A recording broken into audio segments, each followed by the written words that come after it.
बिस्मिल्लाहिर्रहमानिर्रहीम, अस्सलाम वालेकुम नाज़रीन। दो रकमी स्पेशल रिपोर्टर्स बेंच आपके सामने हाजिर है। नाज़रीन, सुहेल वड़ाइच साहब के कॉलम में लिखा गया है, पहली दफ़ा उन्होंने जब से वो कॉलम लिख रहे हैं मौजूदा हुकूमत के आने के बाद, इस हुकूमत को पहले वो बोझ तो करार देते रहे हैं रियासत के ऊपर, लेकिन इस दफ़ा उन्होंने नाजायज़ बोझ करार दिया है। तो लफ्ज़ जो नाजायज़ है, या कह लें कि सेकंड डिग्री या सेकंड फार्म का जो इजाफा हुआ है, ये क्या है, इसके पीछे बैकग्राउंड क्या है, वो जरा पूछेंगे। राय साहब आज बास्केट पहन के आए हैं, भले सेनेटर जो है ना राणा साहब मुंतखब हो गए, फिर भी आस लगाए बैठे हैं बास्केट शास्केट पहन के किसी सीट पे। खबरें इनके पास काफ़ी हैं आज। एक तो वो जरा इनसे पूछते हैं कि उसका बैकग्राउंड क्या है, क्योंकि इनकी अच्छी तौसीफ भी ये करते रहते हैं वड़ाई साहब की। दूसरा ये नाज़रीन कि जो इमरान खान साहब से माफ़ी मांगी गई है, वो कहानी ज़रा आपको आपके सामने रखेंगे कि मामला क्या है, और कुछ चीज़ें जब वो हिरासत में थे, जब उनको नैब ले जाया गया तो वहाँ ज़रा क्या पोजीशन थी, कुछ वो चीज़ें आपके सामने रखेंगे। थोड़ा सा जिक्र जेन जी का भी करेंगे, जिन्होंने नेपाल में इस वक्त ये किया, और भारत के पड़ोस में बेसिकली आया हुआ है भूंचाल। पहले बांग्लादेश भारत के हाथ से निकला, श्रीलंका भी गया, श्रीलंका भी उनके हाथ से निकल चुका है, अब उनके हाथ से ये नेपाल भी निकल चुका है। ये सारे वो हैं जो इंडियन इन्फ्लुएंस में थे सारे। तो भारत को वहां पे उस साइड पे कुछ नाकामियां हो रही हैं। बुशरा बेगम के हवाले से भी, बुशरा बेगम के हवाले से बिल्कुल मैं उसी तरफ आ रहा था। स्टार्ट यहीं से करना है मैंने कि बुशरा बीबी के हवाले से इमरान खान साहब ने बैरिस्टर अली जफर को डायरेक्शन दी थी कि उनकी हेल्थ के मामले पे सुप्रीम कोर्ट ऑफ पाकिस्तान से रुजू किया जाए, और पिटीशन राय साहब इतलात है मेरी कि तैयार हो गई है जी, और कल वो सुप्रीम कोर्ट में दायर भी की जाएगी। बुशरा बीबी के हवाले से मैंने कुछ जराए से पता किया कि खबरें तो एक दिन से आ रही हैं कि ठीक नहीं है वो। बेसिकली इशू क्या है, तो बताया गया कि उनके ब्लैडर का इशू है। ठीक है, उनके ब्लैडर का कोई इशू है, और इमरान खान साहब की, ये बढ़ना आपको खबर दे रहा हूँ, इमरान खान साहब की जो मेडिकल रिपोर्ट आई थी वो, और जो बुशरा बीबी की अब रिपोर्ट्स हैं, ये कह लेंगे कुछ हुकूमत ने मंगवाई हैं रिपोर्ट्स जायजा लेने के लिए, और अच्छा, और उसके बाद ऐसा खबर देने दिया करें ना, अच्छा दे आप शरारतें ना किया करें।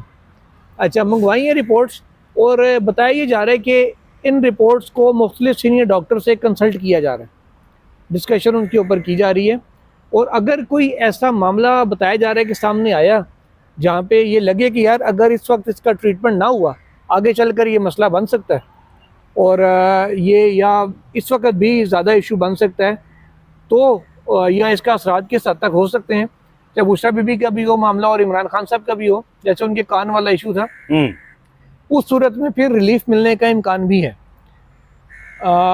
ये खबर है उस का मैं आपको थोड़ा सा एक बैकग्राउंड बताता हूँ, हिस्ट्री बताता हूँ। बेसिकली ज़ियाउल हक के दौर में मोहतरमा बेनज़ीर भुट्टो जब ज़ेर एताब थी, तो उनका थोड़ा सा कान का बताया जा रहा है कि इशू उनका भी बना था, उनको भी ज़ियाउल हक की मार्शल लॉ में हॉस्पिटल मुंतकिल किया गया था। ठीक है, इसके अलावा नवाज शरीफ के भी एक दो दफ़ा जब जनरली बीमार हुए हैं तो उनको भी रिलीफ दिया गया था, और इससे पहले मुख्तलिफ पॉलिटिशियंस जो कैद के दौरान बीमार हुए हैं उनको रिलीफ दिया जाता रहा है, और ये रिलीफ डायरेक्ट हुकूमत की जानिब से दिया जाता रहा है, और रिवायत तो जो अब तक तरीक़ाकार चलता आ रहा है उसकी बेस पे अभी भी जो रिपोर्ट्स मंगवाई गई हैं, शायद वो इसी वजह से मंगवाई गई हैं कि अगर कोई मामला सीरियस हुआ, ज़ाहिर है देखें अपने खाते कोई भी नहीं डालेगा, लेकिन थोड़ा फर्क है फर्क है, लेकिन बुनियादी चीज़ इमरान खान और बुनियादी तौर पर जो आपने जनरल ज़ियाउल हक का जिक्र किया ना, या नवाज शरीफ साहब, जो जिस तरफ लेके आ रहा हूँ उस तरफ आए। चीज़ ये है कि वो तो चले जान के बीमार होना एक अलग चीज़ है, सच्ची झूठी बीमारियां जब जेनुइनली को बीमार होता है नहीं, वो तो बात दुरुस्त है आपकी, मैं उस तरफ नहीं, वो बात नहीं कर रहा, मैं इस तरफ आ रहा हूँ कि बात यह है कि कोई भी किसी भी पॉलिटिशियन का मामला अपने खाते में डालने को तैयार नहीं होता, मुश्किल होता है, संभालना मुश्किल होता है, बिल्कुल ऐसा ही वो अभी भी मैं जो बात कर रहा हूँ इस वक्त भी कोई अपने खाते डालने को तैयार, मैं जो बात कर रहा हूँ वो ये कर रहा हूँ कि आपने मोहतरमा बेनज़ीर भुट्टो का जिक्र किया है।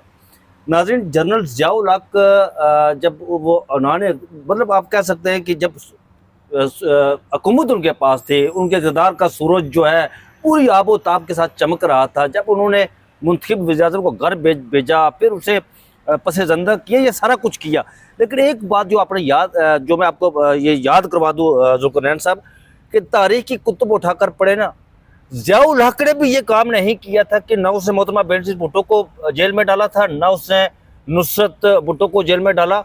और नुसरत भुट्टो एहतजाज के दौरान गिरफ्तार हुई, लेकिन इतने लंबे अरसे तक नहीं हुई। और जनरल यहिया खान के दौर में भी जुल्करनैन साहब ये नहीं हुआ कि औरतों पर हाथ उठाया गया, ख्वातीन को जेल में डाला गया। अब मियां मोहम्मद नवाज शरीफ साहब जब मुशर्रफ दौर था, जब वो उस वक्त उन्हें हुकूमत से निकाला गया तो मियां मोहम्मद नवाज शरीफ साहब को जेल में डाला गया, लेकिन ख्वातीन को जेल में नहीं डाला गया। यहाँ पर मामला थोड़ा सा डिफरेंट ये है, उल्ट है बल्कि, कि ये कोई ऐसी अब की बार कोई ऐसा कुछ सेटअप है कि न सिर्फ एक साबिक वज़ीर आज़म को बल्कि उनकी बेगम को भी जेल में डाल दिया गया। नहीं, इस सेटअप को आप थोड़ा सा पीछे लेके जाए ना अब की बार से। हाँ, ये क्योंकि मरियम नवाज की जेल से कहानी का आगाज हुआ था। हाँ, मरियम नवाज को जेल में रखा गया था, बिल्कुल, लेकिन वहां वो से कहानी आगाज हुई थी। हाँ। देखें, जो भी चीज माजी में होती रही है नवाब के साथ उसमें शिद्दत आ रही है। जी उस मतलब वो ये बात वहां आपकी से दुरुस्त है। आगाज हुआ हाँ। खवातीन को जेल में डालने मरियम का। नवाज कितना अर्सा जेल में रही? उतरो तो लंबा अर्सा तो जेल में नहीं साल रही डेढ़ ना, साल रही। 1.5 साल रही है मरियम नवाज। चीज ये है कि उस वक्त खातून एक गई और एक रास्ता खुल गया खवातीन की जेलों का। जी, अब उसमें शिद्दत आ गई है। ये असली चीज तो ये है, या होना तो ये चाहिए कि शिद्दत यहाँ पे रुके, लेकिन अनफॉर्चुनेटली पाकिस्तान में शिद्दत हर चीज की बढ़ती जा रही है। आगे चल के पता नहीं किसके साथ वो जो आप बात कर रहे थे कि पटिशन, इमरान खान साहब अपने नाज़रीन बताएं आपको कि गुज़श्ता जो उन्होंने रोज ट्वीट किया, उससे पेवस्ता ट्वीट में भी वो हमेशा ट्वीट में बुशरा बेगम के हवाले से संगीन तफसात का इज़हार, बल्कि खदशात का इज़हार करते, खदशात का इज़हार कर रहे हैं कि उन्हें जिस तरह आपने बताया कि ब्लैडर जो उनको शायद कोई बीमारी है, ब्लैडर का इशू है। ब्लैडर वो बॉडी का पार्ट होता है जिसमें मेरे ख्याल में आई थिंक सो मेरे वालिद साहब को भी ये हुआ था, वो रुक जाता है आपका पेशाब वगैरह छोटा, इस तरह को कोई इश्यू होता है। अब उसके अंदर ये एग्जैक्टली ये वाला इशू है नहीं, मुझे बताया इतना क्या कि ब्लैडर का उनका प्रॉब्लम है, और वो जो जेल के डॉक्टर्स हैं उनसे शायद वो नहीं प्रॉपर्ली उसको वो कर ऐसा ही होता है। लेकिन ये बड़ा एक अब देखिए इसके तरीके दो हैं मसला हल करने के। देखिए, एक तो ये होता है कि ऐसे मौके पे होता क्या है, या तो जो गवर्नमेंट है वो सूबाई हुकूमत की अगर कैदी हो या इस्लामाबाद की हो तो सूबाई में वज़ीर आला के पास, और मरकज़ में मेरा ख्याल है पता नहीं प्राइम मिनिस्टर या सीएम के पास, वो इंटीरियर के पास या किसी के पास ये इख्तियार होता है सूबों में की जेलों में कि वो खुद सजा सस्पेंड कर सकते हैं। सेक्शन 4 यार ये नवाज शरीफ की सजा सस्पेंड हुई थी और बुज़दार हुकूमत ने की थी। मैं उसी मामले पे आ रहा हूँ। उस पे वो होता है कि वो सस्पेंड करके उनको देते हैं कि ठीक है आप इलाज करा लें। एक ऑप्शन ये होता है। दूसरा क्या होता है? दूसरा ये होता है कि अगर आपके पास जेल के डॉक्टर के पास इलाज की सहूलत नहीं है, आप जैसे इमरान खान के लिए पिम्स के और आगे पीछे के डॉक्टर्स बुलाते हैं, अक्सर मुख्तलिफ सरकारी बिल्कुल ऐसा ही स्पेशलिस्ट बुलाते हैं, आप उनको जेल के हॉस्पिटल में बुला के वो बता देंगे यार हमें फलां चीज़ भी चाहिए, वो फैसिलिटी आप गवर्नमेंट साइड से मुहैया कर दें, जेल के हॉस्पिटल में उनका इलाज करा दें, अगर आपने बाहर नहीं निकालना तो। लेकिन कम से कम ट्रीटमेंट प्रॉपर होना चाहिए। अब अच्छा ये यार देखिए जुल्करनैन साहब, ये मैं समझता हूँ कि ये कोई हुकूमत आसान तो नहीं करेगी, ये आपका जेल मैनुअल ये कहता है यार। और मुझे यहाँ पर बैरिस्टर अली जफर, जिस तरह आपने जिक्र किया कि वो सुप्रीम कोर्ट ऑफ पाकिस्तान से रजू करेंगे, सुप्रीम कोर्ट ऑफ पाकिस्तान अहकाम जारी करेगी, तो सुप्रीम कोर्ट ऑफ पाकिस्तान के अहकाम को तो जूते की नोक पर रखा जाता है। लेकिन जुल्करनैन इकबाल साहब ने 2-3 रोज कबल एक व्लॉग में यह मैं बताया था, खबर दी थी नाज़रीन आपको कि जो तोशाखाना 2 की जो समात हुई थी जिसमें इमरान खान की तीनों बहनें उनसे मिलने के लिए पहुंची थी और मुलाकात की इजाज़त दी गई थी, उसमें सुप्रीम कोर्ट ऑफ पाकिस्तान का बड़ा थोड़ा सा वो हाथ था इस हवाले से कि जब वो यहाँ पर इमरान खान साहब की बहनें चैम्बर में जाकर मिली थी, वो नहीं चैम्बर में मिली थी, सलमान सफदर साहब मिले थे, उसके बाद से कंप्लेंट्स की थी, उसके बाद से मामला थोड़े से ठीक हुए थे। अच्छा ये तो हो गया। अब supreme court of Pakistan, supreme court of Pakistan पता नहीं इस पर क्या अहकाम जारी करती है या बड़ा साहब के पास। अच्छा बड़ा साहब, मुझे एक बात बताएं, बड़ा साहब ने कॉलम लिखा कि जी हुकूमत पहले कहा गया जी ये बोझ है, फिर कहा गया अब नाजायज बोझ है। आज कॉलम में उन्होंने नाजायज बोझ करा दिया। अच्छा नहीं, वो तो कह दिया। मुझे एक बात बताएं, अब इस कॉलम की 3-4 दिन बाद फिर कहीं से तरदीद आ गई तो फिर स्टैंडिंग क्या रह जाएगी?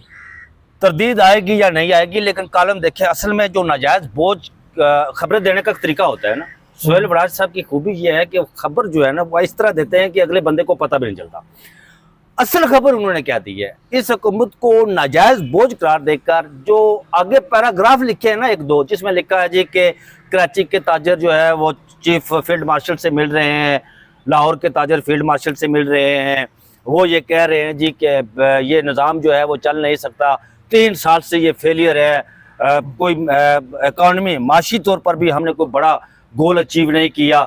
अच्छा वो ये अच्छा सुने ना, वो ये कह रहे चाह रहा हूँ यहीं पे पूछना ये चाह रहा हूँ कि ये जो बोझ वाली बात की है ये क्या ताजरों ने कही है उनको? ये मैं यही इसी तरफ नहीं मैं इसी तरफ आ रहा हूँ। सोहेल साहब का ये कहना था कि कराची के ताजिर और लाहौर के ताजिर, ये तो बात इसमें कोई तो दो राय नहीं है कि किसी भी मुल्क का जो निज़ाम हुकूमत है उसको सपोर्ट ताजर ही करते हैं, हमेशा वही चलाते हैं। मुल्क की इकॉनमी भी आपकी डेवलपमेंट होती है, उसमें वो सारा कुछ होता है।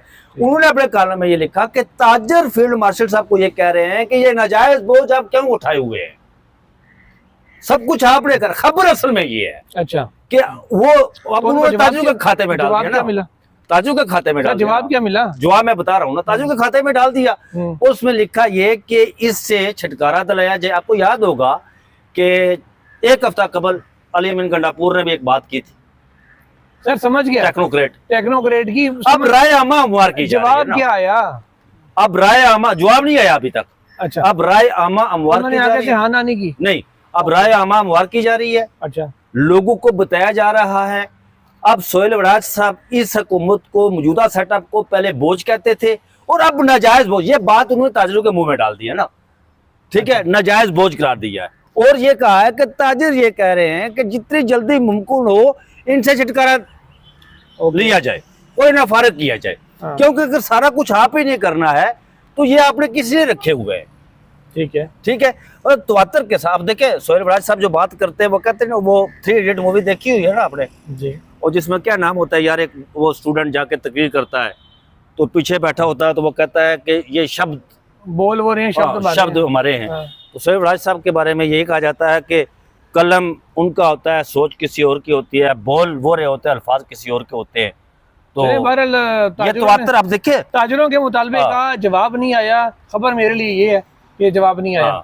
आगे चलते हैं राय साहब, ये क्या कहते हैं, थोड़ा सा जिक्र अगर हम करते चले अभी अलीमा खान साहिबा का। हाँ जी, उन्होंने अभी मीडिया टॉक की है और जो तैयब बलोच वाला मामला कल टोटल जो उन्होंने कहा जी जो अडयाला के बाद हुआ, मैं मजम्मत किया उन्होंने साथ ही साथ ये भी कहा कि जब कोई 2-4 लोग स्पेशल आए इसी काम के लिए और आके बदतमीजी, ये तो बात ठीक किया उन्होंने। अच्छा मुझे ये बताएं जी, जुल्फिकार साहब मुझे बताएं, आपने भी सहाफत पढ़ी है, मैंने एमफिल की, आपने भी उसमें पढ़ा है, सारा कुछ किया, मास्टर किया, पोस्ट ग्रेजुएशन की हुई है। सहाफत का बुनियादी असूल क्या होता है? सहाफत का बुनियादी असूल ये तो नहीं होता कि आप माइक लेकर उसके पीछे उसके मुंह में घसेड़े, या आप इंसिस्ट करें बैठ कर रही, या आप मजम्मत करें जी, या आप ये तुम्हारी औकात क्या है, तुम होती कौन? ये सहाफत तो नहीं होती ना यार। सहाफत के यार, फिर इमरान खान साहब को इस सुप्रीम कोर्ट ऑफ पाकिस्तान में बेगैरत किसने कहा था? ये कहा था आपको शर्म नहीं आती? आपको शर्म नहीं आती? ये आप बड़े ढीठ आदमी आप बड़े, ये तैयब बलोच ने कहा था, ये सहाफत के अल्फाज नहीं है। सर मैंने कब कहा सहाफत के अल्फाज हैं? और तैयब बलोच साहब ने जो कुछ किया, मैं आपको बताता हूँ, पाकिस्तान तहरीक साहब ने जो कुछ, मैं मजम्मत की हमेशा, तशद्दुद की हमेशा मजम्मत करता हूँ। इमरान खान साहब का भी फलसफा यही है, हर जमहूरी शख्स का फलसफा यही है, लेकिन ये तैयब बलोच साहब को जिस तरह इस्तेमाल किया गया ना, हमें खुद सोचना, बीइंग ए जर्नलिस्ट हमें सोचना चाहिए यार कि हम माउथपीस किसी के नहीं है। अब क्यों ऐसा कर रहे हैं? अब पीपल्स पार्टी की बीट कवर करने वालों को मैं आपको बताता हूँ, सच्ची बात है, पीपल्स पार्टी के जितने भी हमारे दोस्त हैं, कुछ मैं नाम नहीं लेता, बीट कवर करने वाले, उनकी रेलिवेंसी के लिए, आप खुद को रेलिवेंट रखने के लिए इसके अलावा कोई चारा ही नहीं है, वो यही करते हैं। कुछ अर्सा पहले देखे हमारे एक और साफी दोस्त ने यहाँ क्या किया था, वो प्रोटेक्शन मांगता रहा कि मुझे प्रोटेक्शन दें आप। बहरहाल आज अभी जिस वक्त हम आपसे बात कर रहे हैं, वीडियो रिकॉर्ड कर रहे हैं, PFUJ के ज़रिए तमाम प्रेस क्लब के बाद इस चीज़ पे मुजाहरा हो रहा है। इससे पहले खालिद यार PFUJ मुझे ये बताएं यार, खालिद जमील साहब, मैं सुन लेना, खालिद जमील साहब के लिए PFUJ ने कोई एहतजाज नहीं किया था। कितने साफियों के खिलाफ मुकदमात होते रहे, क्या काशिफ अब्बासी को निकाला गया, ऑफर किया गया, उस पर कोई एहतजाज नहीं हुआ। हामिद मीर साहब ऑफर रहे, कोई एहतजाज नहीं हुआ। अच्छा, इसके अलावा आप ये भी देखें, अरशद शरीफ के लिए उन्होंने कोई एफर्ट उनकी जानिब से आज तक नजर नहीं आई, और साफी खड़े हो गए एक सियासी जमात को टारगेट करके उसके खिलाफ तकरीरें कर रहे हैं।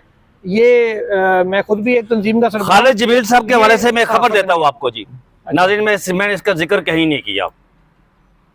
खालिद जमील साहब की गिरफ्तारी हुई, मैं उनके घर गया, उनके घर में ये मैसेज दिया गया उनकी बेगम को कि आप लंबे अरसे के लिए तैयार हो जाए, इनके लिए कोई नहीं निकलेगा।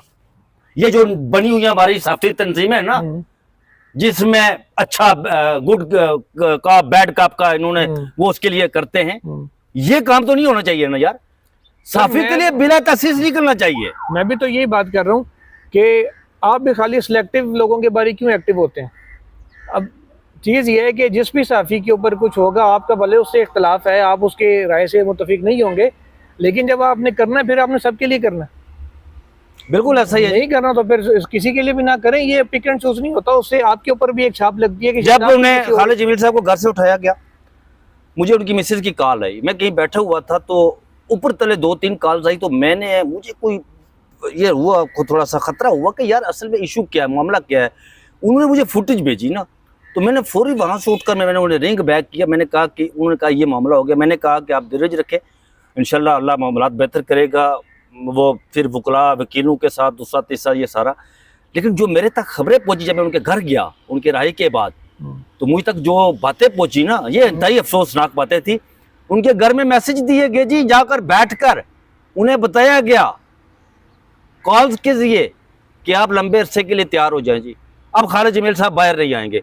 वो तो दूसरे दिन जो जिसे भी किरदार को अदा किया वो हम जिक्र नहीं करेंगे, लेकिन वो तो दूसरी पहली पेशी पर ही बाहर आ गए।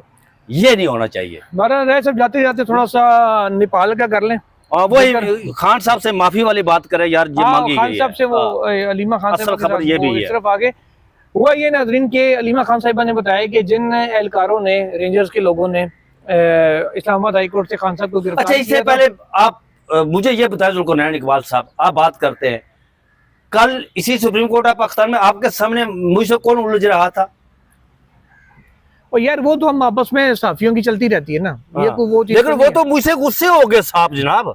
तो सर वो हो जाता है उस चीज पे, उसकी टेंशन ना लें। वो जिस बंदे का आप कह रहे हैं ना, नाम आपने लिया, मैं भी नहीं लेता, मैं उसकी एक बात आपको इंश्योर करता हूँ, वो आपसे, उसकी एक अच्छी, हर इंसान में अच्छाई बुराई होती है, उसकी अच्छी बात मुझे ये लगती है, वो मेरे से भी उलझते, आपसे भी उलझेगा, जिससे भी उलझेगा, वो जो बात होगी वहां पे होगी, उसके बाद खत्म होगी, वो दिल में मैल नहीं रखता। मैं ले रखता, ये उसकी सबसे अच्छी बात है, जिस वजह से मुझे वो पसंद बहुत है। खैर आगे वो माफी वाली बात पे आ रहे थे। उन्होंने बताया कि खान साहब से उन एहलकारों ने गाड़ी में बैठती माफी मांगी कि हम माजरत खाएं, हमने आपको इस तरीके से गिरफ्तार किया, वी हैड दी ऑर्डर्स। अच्छा, जब खान साहब को लेके गए ना नैब के ऑफिस, ठीक है, अब जाहिर है कि बीइंग अ साफी हम सारी थे कि भाई वो किधर ले गए, क्या हो रहा है, कहाँ। साफी का काम ही खबर के पीछे भागना होता है यार। नैब में एक बंदे से रब्ता किया मैंने, दोस्तों से, कि यार जान पहचान वाले हैं ही, और रब्ता किया एक बंदे को। मैंने कहा यार हो सकता है इसके पास कोई इन्फॉर्मेशन हो कि भाई खान अंदर है तो क्या हो रहा है, कोई परेशान है, खुश है, क्या मामला है, किधर रखा है, हालात में डाल दिया नहीं डाला। या वो नैब में भी जाते हैं, पहले आपका बीपी शीपी चेक करते हैं, शुगर चेक होती है, तो मैंने कहा कोई ऐसा मामला हो रहा है क्या, मेडिकल हो रहा है, क्या हो रहा है। बाज़ औक़ात पॉली क्लिनिक के डॉक्टर बुलाए जाते हैं चेकअप के लिए, तो उन्होंने कहा यार अभी तो आए हैं और यहाँ बैठे हुए हैं। मैंने कहा अच्छा। थोड़ी देर के बाद मुझे अचानक से ना एक वीडियो कॉल आई, उन्होंने दिखाया कि थोड़े क्या तफसील इसकी जानी, इन शॉर्ट ये है कि नैब के जो अफसरान थे ना सर, वो कॉल्स कर करके अपने घर वालों को तस्वीरें बना के अपनी फैमिली को भेज दे, खान साहब के साथ बैठा हूँ। बहरहाल ये वो तो जब एक चीज मैं बता दूं, उन्होंने पूछा खान साहब को, नैब ने पूछा कि खान साहब वो चाय वगैरह पियेंगे। खान साहब ने कहा मैंने नाश्ता नहीं किया, खाना मंगाओ। तो खान साहब ने पूछा कि आप क्या खाएंगे, फिर जो खान साहब ने बताया वो मंगवाया। खान साहब गोश्त खाने के बड़े शौकीन हैं। हाँ जी, फिर खाना भी खान साहब ने वहाँ खाया। तो नैब वाले तो एक तो हैरान भी थे, दूसरा वो खुश भी थे, तस्वीरें बना कर भेज रहे, घर वालों को बता रहे थे। खैर जाते जाते थोड़ा सा राय साहब जन जी का जिक्र करते चले। जनरेशन जी जिसको कहा जाता है कि आज के दौर की मखलूक नौजवान, फेसबुक या सोशल मीडिया, ट्विटर या टिकटॉक या यूट्यूब या, हम तो जनरेशन वाई में आते हैं इस वजह से कि हमने वो दौर भी देखा है जब वो ब्लैक एंड व्हाइट, हाँ जी, वो जा रहा था और ये आ रहा था। अच्छा, तो जेन जी, आप तो जरा भाभी हैं, आपने देखो अगर मैं तो शरीफ आदमी हूँ। अच्छा, तो जेन जी साहब ने जो नेपाल, ये तो देखिए 2000 में वही था ना, 2000 में वही था ना, वो सिर्फ टीवी होता था 2000 में भी जो है ना, आपका शनाख्ती कार्ड एक्सपायर हो चुका था एक दफा। ऐसा क्या बातें कर रहे हैं। खैर जेन जी ने राय सब जो की है जिस अंदाज में वहाँ करप्शन और इन चीज़ों के खिलाफ वो निकले हैं, सोशल मीडिया पे बंदिशें और सारी चीज़ों के खिलाफ, मतलब यार अहमी आपने वजीर आजम को इस्तीफा देकर भागना पड़ा, भागना पड़ा, उसके घर और को आग पार्लियामेंट लगा जला दी गई, आपको पार्लियामेंट पता है? जला दी, घर जला दिया, पीएम का ऑफिस जला दिया। ये असल में क्यों होता है मैं आपको सर बताता हूँ। मुझे एक बात बताएं पहले, ये सारे पागल हैं? नहीं नहीं और पागल सुने ना नहीं। यार, हाँ। सोशल मीडिया पे बंदी लगी, हम्म। उन्हें वीपीएन ला लो, हमें पूरा मुल्क अगला छड़ी। देखें जुल्करनैन इकबाल जुगाड़ साहब, लगाए ना, नहीं, जो नहीं, पाकिस्तानी जिस कौम लगा पार्लियामेंट में दुनिया में डेमोक्रेटिक कंट्री में दुनिया में ये असूल होता है कि आप बिल्ली को कमरे में बंद कर देना, बिल्ली को उसके बाहर निकलने का रास्ता ना रखे ना आप कमरे में, तो वो आप पर झपट पड़ेगी, वो आपका मुंह नोच लेगी। आप जिस मुल्क के अंदर देखें मुकालमा, वो खतारस निकालने के लिए यार कुछ से कुछ तो होना चाहिए ना। आप सोशल मीडिया की तमाम वेबसाइट ब्लॉक कर दें आप, और जो जिस मुल्क का, अब पाकिस्तान की मिसाल एग्जांपल ले रहे हैं ना, 60% इस मुल्क की जो आबादी टोटल उसका 60% इस नौजवानों पर मुश्तमिल है। कल मैं रिपोर्ट पढ़ रहा था 2 लाख बच्चा हर साल डिग्री लेकर यूनिवर्सिटी से फारिग होता है, हर साल। ये नौजवान है ना, ये खतारस आप लोग किस तरह निकालेंगे, क्या करेंगे? जिस पार्लियामेंट में, अब देखिए आवाज अल्लाह ताला सैफा इनकलाब में अल्लाह ताला फरमाता है कि मैंने इंसान को बोलना सिखाया, सूरत रहमान की 4 या 5वीं आयत है। तो आप लोगों की आवाज को बंद करें, ये किसने आपको हक दिया यार? बोलना रब की सिफत है, वो बता देता है आपको, और आप उसकी आवाज बंद कर रहे हैं, दी हुई नियामत को बंद कर रहे हैं। वो बोले ना, वो खतारस ना निकालें, वो कुछ ना करें तो क्या करेंगे? जिस पार्लियामेंट में अवाम दुश्मन कुछ पॉलिसियां बने, जिस पार्लियामेंट में अल्लाह की दी हुई नियामत को छीनने की पॉलिसी बने, जिस पार्लियामेंट में लोगों की सोच को खत्म करने की, गोलियां मारने की पॉलिसीज बने, वो पार्लियामेंट ज्यादा देर तक नहीं रह सकती। सबसे पहले श्रीलंका, बांग्लादेश में तो हसीनाबाजी क्या करती थी, जिस तरह यहाँ 26 नवंबर में लोगों को गोलियां मारी गई, इसी तरह तो बांग्लादेश में होता था यार। वो अपने सियासी मुखालिफिन को जेलों में, उसे तो फांसी पर लोगों को लटका दिया। हाँ जी, जमात इस्लामी के कितने लोगों को फांसियां दी थी। और जो खालिदा जिया की पार्टी, वो पता नहीं बांग्लादेश नेशनल अवामी पार्टी जो कुछ भी थी, बीएनपी, उसके जो कारकुन थे उन्हें जेलों में डाल दिया, और खालिदा जिया को एक लंबे अरसे से जेल में रखा हुआ था। तो जब मैंने कहा ना कि जब बिल्ली को आप कमरे में छोड़ देना, बाहर निकलने का रास्ता नहीं रखेंगे, तो वो आपको मुंह नोच लेगी। और यही कुछ हुआ नेपाल में। तो पाकिस्तान में पिछले जो 3 सालों से जो कुछ हो रहा है, ये ना सोचें कि ये सोचें कि जी हम बंदूक की नोक पर ऐसा करेंगे, नहीं, ये अवाम निकलेगी, और फिर जब अपना हक लेगी ना, तो आपको हसीना वाजिद की तरह, नेपाली वज़ीर आज़म की तरह मुल्क से वो तो भाग गया, आपको भागने का भी मौका नहीं मिलेगा। चलें, बहरहाल देखते हैं, अल्लाह ताला खैर रखे कि खून खराबे की नौबत किसी जगह पर भी ना आए। ये खून खराबा अच्छी चीज़ नहीं होती। इजाज़त दीजिए, अल्लाह हाफ़िज़।